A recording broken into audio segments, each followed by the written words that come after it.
আসসালামু আলাইকুম ফ্রেন্ডস। আজকে নিয়ে চলে এলাম নতুন রেসিপি চিকেন স্টু। আমি এই সব সবজিগুলোকে ছোট ছোট করে কেটে নিয়েছি, আপনারা পারলে আরও ছোট করে কুচিয়ে নেবেন। 100 গ্রাম চিকেন নিয়ে নিলাম, তার মধ্যেই গোলমরিচ, এলাচ, দারচিনি, লং দিয়ে দিলাম। এর মধ্যে প্রেসার কুকারে দিয়ে দিলাম মাখন আর তেল, দিয়ে ফুটিয়ে নিলাম। তারপরে ওই লং, গোলমরিচ, দারচিনি, তেজপাতাগুলো দিয়ে একটু ফুটিয়ে নিলাম। তারপরে আদা রসুনটাকে দিয়ে দিলাম, দিয়ে একটু নাড়াচাড়া করলাম। তারপরে দিয়ে দিলাম পেঁয়াজগুলোকে দিয়ে একটু নাড়াচাড়া করে নিলাম। করে নেওয়ার পর চিকেন দিলাম, চিকেনটাকে দিয়েও নাড়াচাড়া করে নেওয়ার পরে সব সবজিগুলোকে আমি আস্তে আস্তে ঢেলে দিলাম।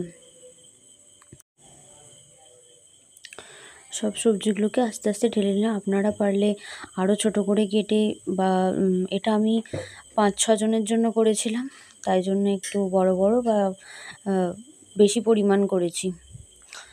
তারপরে নাড়াচাড়া করার পরে দিয়ে দিলাম লবণ, হলুদ গুঁড়ো আর একটা কাঁচা লঙ্কা।